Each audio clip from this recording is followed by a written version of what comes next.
Yves Gauthier, bonjour. Bonjour Clément. Merci de nous recevoir à Coulanges pour cette nouvelle émission de la bouquinerie du Quai Saint-Michel. C'est un plaisir. Nous allons aujourd'hui consacrer cette émission à votre ouvrage Le Centaure de l'Arctique, consacré à Gleb Travin, un jeune ouvrier qui a réalisé le tour de l'URSS à vélo. Avant toute chose, j'aimerais quand même rappeler qui vous êtes, pour celles et ceux qui nous regardent aujourd'hui. Vous êtes l'auteur de nombreux livres, j'en citerai quelques-uns pour les plus importants d'entre eux. Donc Le Centaure de l'Arctique, dont nous venons de parler, mais aussi Souvenez-vous du gelé, un grognard de Napoléon prisonnier des Russes, Vladimir Vysotsky, Un cri dans le ciel russe, ou encore un livre coécrit avec Antonio Garcia, L'exploration de la Sibérie. Vous êtes également traducteur, plus de 50 traductions à votre actif, dont celle des ermites dans la taïga de Vassili Peskov. Une carrière donc bien riche, Yves Gauthier. Je pense qu'on peut vous dire, à présent, on peut dire que vous êtes un expert de la Russie.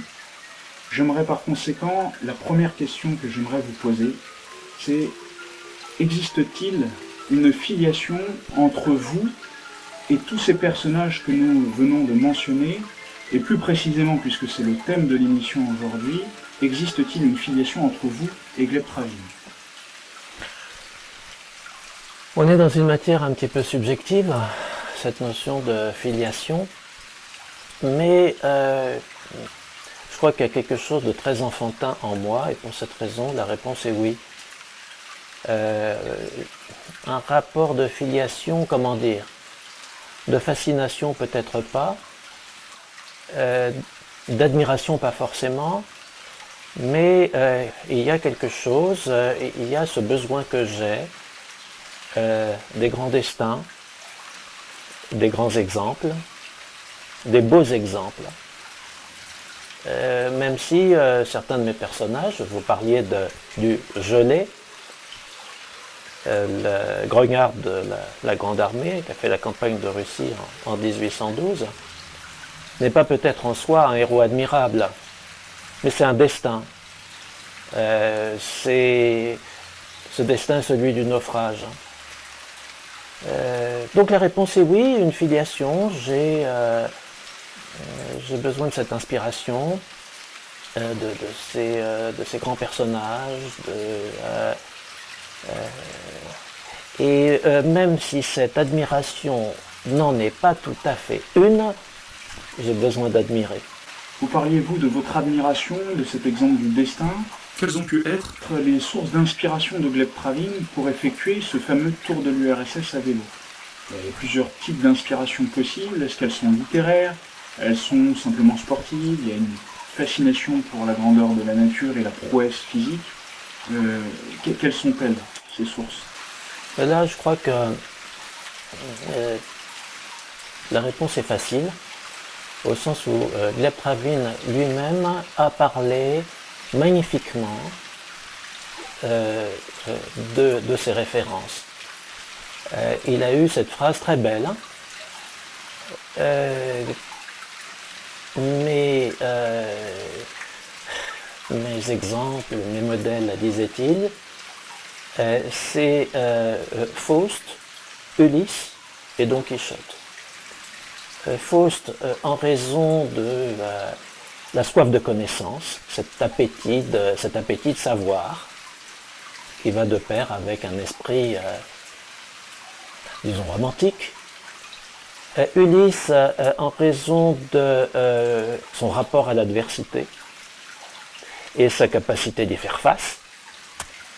Et Don Quichotte, peut-être héros de l'inutile et de l'absurde, mais par son culte de la beauté et sa soif de justice. Cet idéal comme ça, un peu chevaleresque, qui lui fait tant aimer la justice. Et je pense que c'est magnifiquement dit. On voit que ce bonhomme, tout sportif qu'il était, en vérité il était un but de livre, de lecture, et qu'il avait pensé son destin. Et souvent il est de ces exploits qui n'ont pas de sens parce que leurs auteurs ont du mal à les justifier. Là, c'est pas du tout le cas. C'est une vocation très construite, très pensée. Ulysse, Faust, Don Quichotte. Je trouve ça magnifique, il n'y a rien à ajouter. Vous parlez quand même d'Amundsen, qui était un de ces modèles aussi, où il est, quelque part, quand il est près de l'Arctique, il est sur les traces d'Amundsen aussi. À un moment, vous parlez de cette anecdote où il soulève une petite conserve, où on laisse un message, et lui aussi le fait. Gleb Travin est passé ici. Donc il y a aussi peut-être, en parallèle à ces admirations littéraires, ces sources d'inspiration littéraire, l'histoire plus proche des explorateurs, et qui sont aussi des modèles. Alors même si lui ne défriche pas, hein, on est bien d'accord que Gleb Travin ne défriche pas, encore qu'un tour de vélo à l'URSS, il me semble qu'il est le premier à le faire. Et du coup, il n'y a pas aussi ce goût de traduire cette admiration littéraire à travers un fait d'exploration peut-être simplement individuel, pour soi-même. Alors, Amundsen, c'est un héros total. Chez les Russes, en Union soviétique, dans les années 20, il est mort, je crois, en 25. Donc, c'était effectivement la référence absolue. C'est le magnifique Norvégien. C'est le conquérant du froid. C'est effectivement un modèle vivant. Ulysse, Faust, Don Quichotte sont des exemples un peu fantasmés et des produits de la littérature. Amundsen, non, c'est le contemporain de Gleb Travin. C'est un vrai culte en Russie. Je crois que de tous les étrangers, Amundsen est vraiment en tête de palmarès. Et il est effectivement un héros du froid, ce que cherche à devenir Gleb Travin, puisque c'est son défi. Peut-être allons-nous passer à des questions un peu plus techniques sur l'aspect de ce voyage, parce que on ne part pas comme ça, faire le tour de l'URSS à vélo, c'est un lieu commun de le dire bien entendu, mais on pourrait rappeler quand même à nos téléspectateurs d'aujourd'hui qu'est-ce que ça impliquait partir faire le tour de vélo, le tour de l'URSS à vélo dans les années 20, avec quel type de matériel, comment on s'y prend pour préparer ce voyage et quelles peuvent être du coup un petit peu les étapes clés ou des mésaventures. Je crois qu'on peut commencer par dire que au début du XXe siècle, le vélo est un objet marginal, et donc peut-être un objet de marginalité, et même peut-être un objet d'excentricité. Donc il ne fait pas partie du paysage social, urbain, rural. Il est nulle part, ne roule dessus que les passionnés et les excentriques. Par exemple, Léon Tolstoï. C'est pas le symbole de la modernité. Même si Gleb Travin, qui est né dans la campagne de la région de Pskov, qui a des racines profondément rurales et même, on pourrait dire, sylvestres. Son père était forestier, même si Gleb Travin ne renie pas du tout la modernité, au contraire, c'est un soldat de la modernité. Il choisira pour métier celui d'électricien, et par là même, il embrasse son époque, puisque l'électricité, c'était la modernité par excellence, et c'était le grand vecteur de développement de la jeune Union soviétique. Donc en devenant électricien, véritablement, il embrasse son époque, il embrasse son pays, il embrasse la révolution, et être électricien, ça veut dire électrifier, c'était le grand credo politique et même culturel de cette jeune Union soviétique qui était née de la révolution. Le vélo n'est pas dans l'air du temps, je viens de répéter, c'est un objet d'excentricité. Et en même temps, c'est quelque chose de merveilleux. Gleb Travin chante et chantera le vélo presque comme un objet poétique. Et puis il y a la dimension aussi du sport. Là encore, il est dans son temps, un corps sain dans un esprit sain, lire beaucoup, pédaler beaucoup. C'était ça Gleb Travin. Le jeune ouvrier qu'il était, fils de forestier qu'il était, a été forgé par ce rêve excentrique, le vélo, pédaler. Et ces lectures qui ont été, comme plein de gens de sa génération, ses universités. On sait qu'il a voulu réaliser le tour du monde à vélo. C'était son projet initial. Il est né avec et il est mort avec. Oui.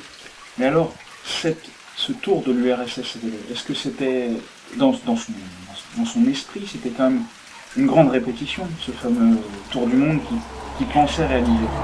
Seulement, il en a été empêché à cause des mutations politiques et historiques sur lesquelles, d'ailleurs, j'aimerais vous entendre, parce que précisément, là, il y avait un enjeu. Lorsque Gleb Travin se déplaçait, il devait faire tamponner un carnet de route, et il avait aussi un rôle à jouer. Il ne pouvait pas comme ça, parfois il lui arrivait de traverser ces villes ou ces villages, il y avait quand même des comptes à rendre. Alors quelle était l'attitude de Gleb Travin vis-à-vis de tout ça et dans quel contexte cette épopée son projet initial, c'était le tour du monde. Et il s'est entraîné pour ça. Son horizon, c'était une pédalée circumterrestre. Voilà. Prenez exemple sur les grands navigateurs de son pays, les Golovnin, Krusenstern et j'en passe, et il voulait faire pareil à vélo. C'était ça son projet. Et il en a été empêché pour des raisons politiques administratives, pour des raisons de tracasserie. Comme chacun sait, il ne sort pas qui veut de l'Union soviétique quand on est soviétique. À partir de la fin des années 20, donc quand il est passé à l'acte pour réaliser son projet. Donc faute de visa de sortie, il a conçu cette idée d'un voyage à vélo autour de cet immense pays qu'était la jeune URSS. Donc c'était un projet un peu détourné, un projet un peu contrarié, et faute de pouvoir embrasser le monde, il a embrassé les frontières de l'URSS à l'époque. Vous parliez à juste titre, j'aime beaucoup ce mot d'excentricité, on sort un petit peu des conventions sociales, et justement dans ce mouvement perpétuel de la roue, cette roue qui tourne, cette route aussi qu'on avale, il y a vraiment cette chose où finalement pédaler devient une fin en soi. Et on remarque d'ailleurs dans votre ouvrage que Gleb Travin est plus passant qu'observateur dans tous ces lieux qu'il traverse, quand bien même on sait qu'il a écrit des lettres à ses sœurs pour raconter son périple, donc là c'est aussi intéressant. Cycliste écrivain peut-être, malgré lui, il n'est pas écrivain de formation, mais il raconte. Mais c'est le bond en avant, il a besoin de ce mouvement perpétuel. Alors, on sait qu'il était pourtant tout à fait étranger à des religions instituées, mais ce mouvement perpétuel me fait songer à l'image du derviche.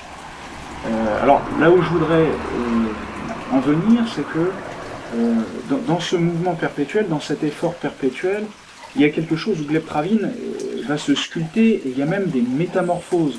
Il y a un moment, ce renard qui l'attaque, quand il a un moment de faiblesse, il finit par le tuer, il met la peau sur sa nuque, et il y a quelque chose où presque il absorbe l'énergie qui est autour de lui. Et il devient aussi un véritable ascète. On sait qu'il se nourrit avec ce qu'il y a sous le sol, sous les roues. Est-ce que ça, il n'y aurait pas quelque chose dans cette philosophie-là, dans cette approche de la nature, quelque chose qui tend à la fois vers l'ascétisme et vers une certaine forme d'érémitisme?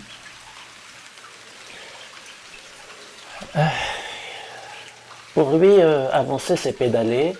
C'est un beau parallèle que vous faites entre la roue et le moulin, peut-être celui de Don Quichotte. Je dis ça parce que c'est un lecteur qui me l'a écrit. Il me dit, mais au fond, est-ce que le vélo de Gleb Travin n'est pas une forme appliquée, métaphorique, des moulins de Don Quichotte qui a nourri ses lectures. On peut dire beaucoup de choses là-dessus. Donc il avance, il veut se poser en témoin de ce qu'il voit. Et quelque part, c'est le reporter aventurier. C'est Tintin, même si Tintin ne fera jamais partie du paysage de ses lectures. Mais d'une certaine façon, c'est ça. Cette obligation qu'il se donne de faire tamponner ses passages, là où c'est possible, ce n'est pas une obligation administrative. Il ne doit ça à personne. Gleb Travin ne doit rien à personne. Gleb Travin roule tout seul, il roule pour lui-même. Il a zéro obligation, il a zéro cahier des charges. Il a eu l'autorisation, entre guillemets, de faire ce voyage. Les autorités du Parti communiste du Kamtchatka, on est vraiment dans les confins de l'Union soviétique. Ça se traduit par une lettre, donc par un papier qu'il a dans son portefeuille et c'est tout. Mais cette obligation qu'il se donne à lui-même de faire tamponner ses visites dans ce qu'il appelle un passeport, c'est pour lui une façon d'attester la réalité de son voyage, de matérialiser son exploit. Il y attache une importance considérable et au bout du compte, c'est la seule chose qui va rester véritablement parce que il tiendra un journal sous la forme d'un témoignage écrit, un peu épistolaire comme vous le disiez, puisqu'il envoyait ça à ses sœurs, notamment sa sœur Alexandra, qui était à Dzerzhinsk. Mais tout cela sera brûlé dans les années 30, pour des raisons sur lesquelles nous reviendrons, de même que les photos qu'il prenait avec son Kodak, toute cette pellicule qui sera brûlée par sa sœur Alexandra dans les années 30 pour ne pas le compromettre, parce que voyager, on va le voir, c'était une subversion. On a là quand même un esprit extrêmement libre, qui ne roule que pour lui, qui ne doit rien à personne, et qui signe un exploit individuel, donc individualiste, qui s'inscrit en contradiction d'avec la philosophie, l'idéologie, la politique de son temps et de son pays. Pédaler est une forme de dissidence, même si Gleb Travin est un ouvrier électricien de son temps qui adhère à la grande idée du développement industriel et technique de son époque. Alors pour ce qui est de son érémitisme, et derviche ou pas derviche, je crois que la réponse est non, pas derviche, parce que Gleb Travin fait un exploit individuel, donc individualiste, donc subversif, car on est dans une époque collectiviste, mais en même temps, l'érémitisme en soi n'est pas sa philosophie, n'est pas sa finalité. Il est très social. Il dit je voyage pour voir et pour faire voir. Et quand il se pose dans un village, à une étape donnée, ou peu importe, en échange de l'assiette qu'on lui sert, il raconte son voyage. Il est un petit peu un voyageur baudelairien, et non pas un derviche, ni même un ermite, parce que qui dit érémitisme dit cloître, dit cellule, dit grotte. Chez Chez Travin, il n'y a pas tout ça. Je vais vers les espaces, je vais vers les gens, je vais vers les étendues nouvelles. On est dans une autre logique. C'est un voyageur baudelairien, étonnant voyageur. Quelles nobles histoires nous lisons dans vos yeux profonds comme les mers. Voilà. Travin, c'est exactement ça. Travin, c'est une réponse à Baudelaire. Cette réponse à Baudelaire, elle se fait dans ce mouvement perpétuel, cette ouverture sur l'autre. Du coup, on ne peut pas... je vous évoquais l'érémitisme justement parce qu'il y a des moments de grande solitude, peut-être, mais c'est plutôt une méditation poétique dans ce cas-là.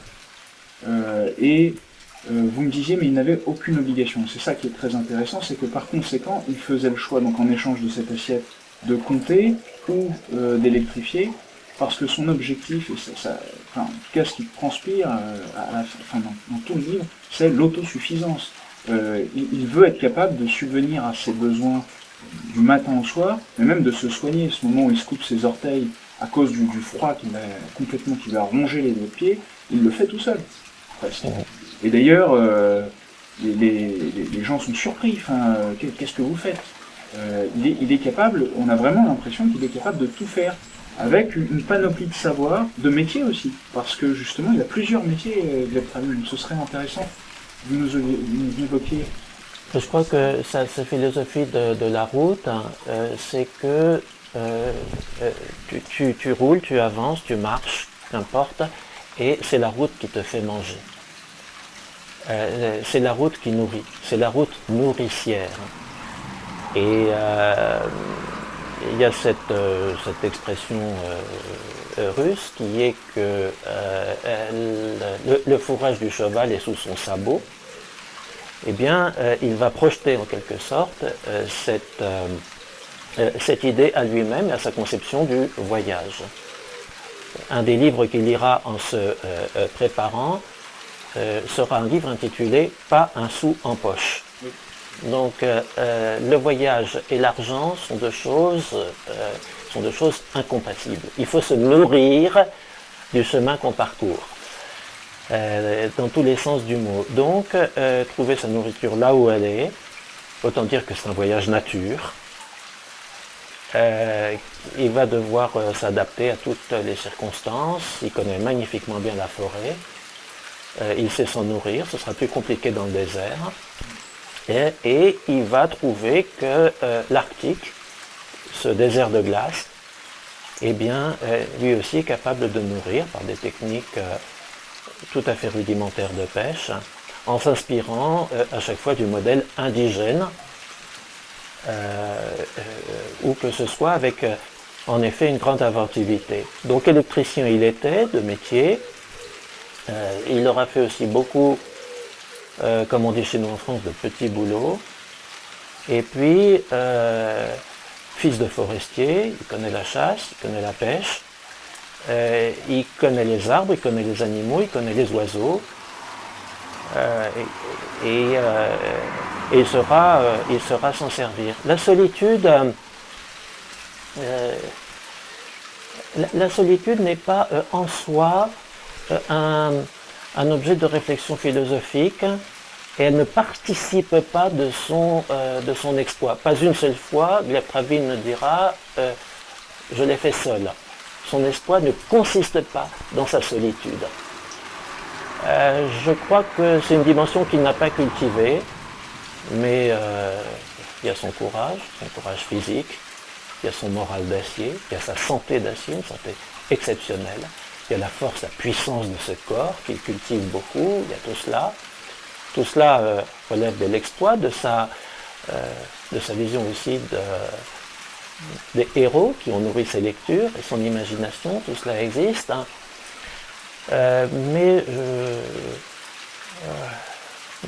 Non, Baudelaire, oui, l'érémitisme, non. Et surtout, la route qui nourrit. On se nourrit de la route, c'est elle qui est nourricière. Sinon, il y a une entorse au contrat de voyage. Vous parliez justement du fait qu'à un moment donné, Gleb Travin a fini son périple. Il a conservé dans une malle ou dans des malles des reliques de ce voyage, et arrivent les années 30, puis les grandes purges staliniennes. Et là, on décide de brûler toutes les traces de son périple, et justement, donc, qu'est-ce qui fait qu'après, Gleb Travin voit son rêve, il y croira jusqu'à la fin de ses jours, mais il voit son rêve quand même en partie, là il doit sentir que c'est avorté, en tout cas pour un petit moment, et donc il est obligé de se tourner vers autre chose, et c'est un petit peu fini cette affaire d'excentricité sur un vélo. Là on est dans les années Staline, et très vite il apparaît, un peu pendant son voyage, beaucoup après son voyage, qu'il a fait œuvre de subversion. Parce que, je vais me répéter, faire un voyage seul, individuel, c'est être individualiste, c'est aller contre la philosophie du collectivisme. Il n'est d'exploit que collectif.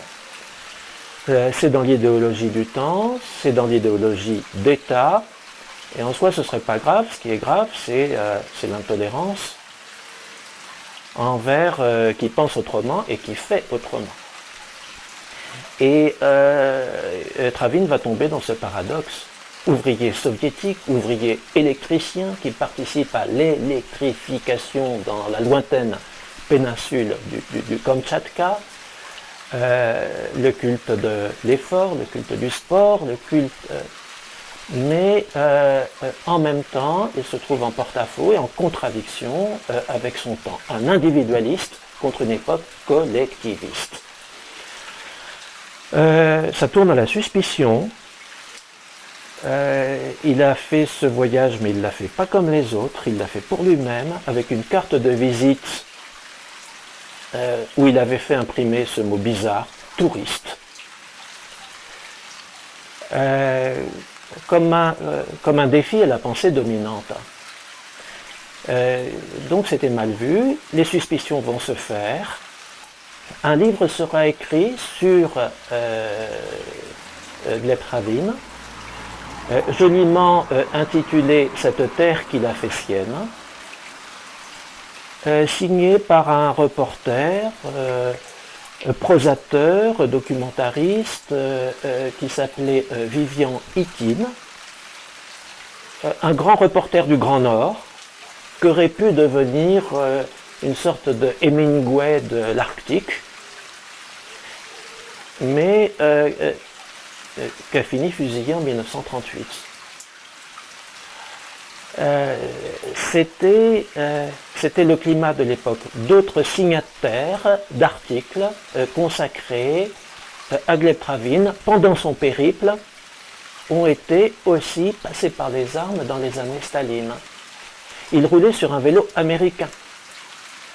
Il était sur la péninsule du Kamtchatka, pas de vélo évidemment, nulle part en Sibérie, nulle part dans le Grand Orient soviétique. Donc la logique, il y avait des comptoirs, il y avait des ports. La logique, c'était d'acheter les produits manufacturés sur la rive d'en face aux États-Unis d'Amérique. Et c'est comme ça qu'il a reçu son vélo sur commande d'Amérique, un Princeton, donc roulé à travers l'Union soviétique sur un vélo américain, avec un Kodak dans sa sacoche, prendre des photos, longer les frontières. Donc, dans un pays qui souffrait, je dirais, organiquement d'espionnage, c'était les années Staline, ça en faisait une cible toute désignée. D'autres ont été réprimés pour moins que ça dans ces années-là. Et avec cette forme de naïveté qui est celle des héros, Travin n'a pas senti ça, mais sa sœur Alexandra, qui était dépositeur et de ses pellicules, et de ses lettres, et de son journal, lui a dit stop. Et elle a pris sur elle, comme elle en fera l'aveu ensuite dans les années 80, auprès de ceux qui enquêtaient sur le sort de Gleb Travin, elle prendra sur elle de brûler et les pellicules, et les lettres, et le journal, dans sa ville de Dzerzhinsk, pour effacer les traces pour effacer la preuve de ce voyage. Et ne va survivre que sa bicyclette et ce fameux passeport d'enregistrement qu'il fera tamponner, qui en soi est un poème, parce que il reflète avec ses tampons dans toutes les langues de l'Union soviétique. Il reflète en soi, c'est plus qu'une carte postale comme ça en mode kaléidoscopique.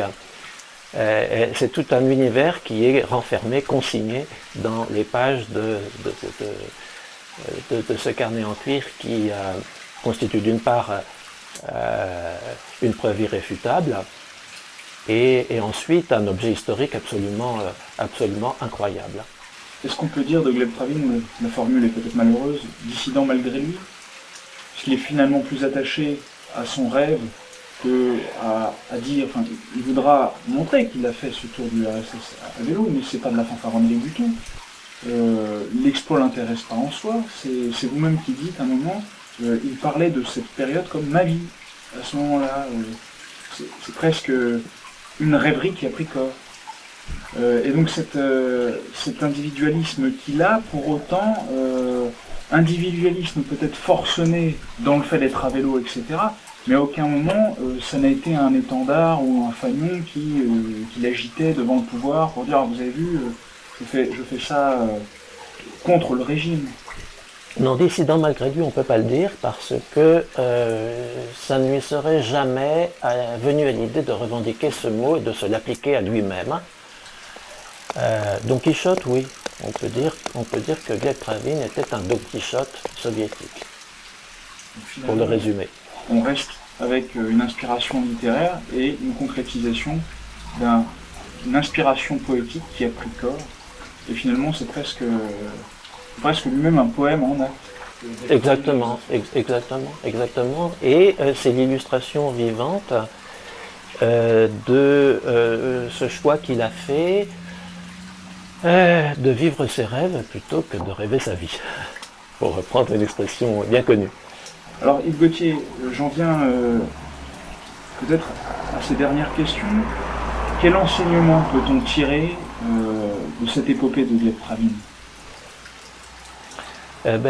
Cet enseignement, il est principalement dans cette formule.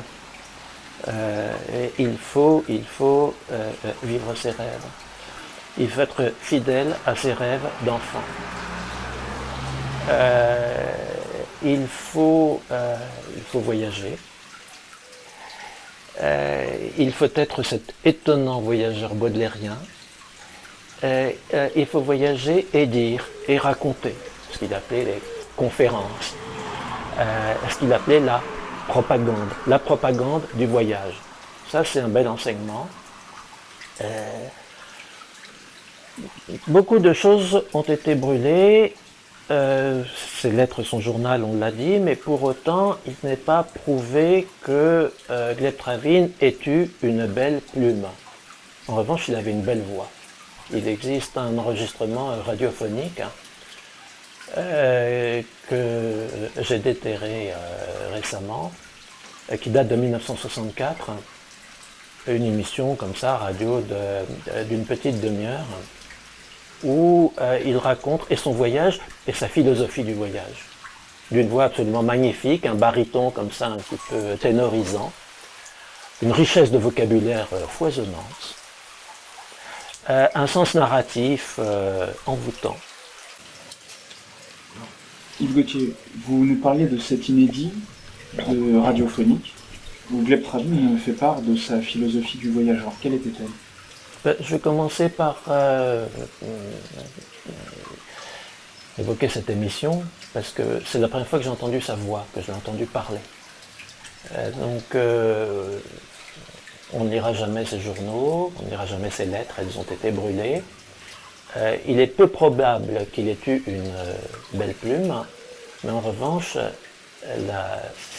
sa qualité de narration, sa parole, était absolument magnifique, sa voix était magnifique, son sens du récit était magnifique, un plaisir de l'écouter. Sa philosophie du voyage, il la résume, la route, cette route qui nourrit ce rejet de l'argent. Et puis, une certaine forme d'utilité, peut-être a posteriori, qu'il a découverte à son propre voyage, avec un exemple qu'il a beaucoup admiré, Alain Bombard. Et la traversée par Alain Bombard dans son petit canot, l'Hérétique, de l'Atlantique, avec cette idée que c'est la mer qui nourrit. On recueille le plancton, on peut boire de l'eau de mer, contrairement aux idées reçues, pas trop, mais un peu. On pêche, voilà. C'est la mer qui vous porte et qui vous nourrit. Alain Bombard. Et à la fin de sa vie, Gleb Travin s'est découvert bombardier, bombardiste, bombardien, je ne saurais comment dire, mais il a trouvé, à travers le personnage d'Alain Bombard, l'exemple, le héros, le savant, le scientifique, la caution, la justification de toute sa vie et de tous ses voyages. Alors un exemple pour la jeunesse, Gleb Travin, c'est une évidence. Un exemple pour la jeunesse, oui, mais un exemple pour tout le monde.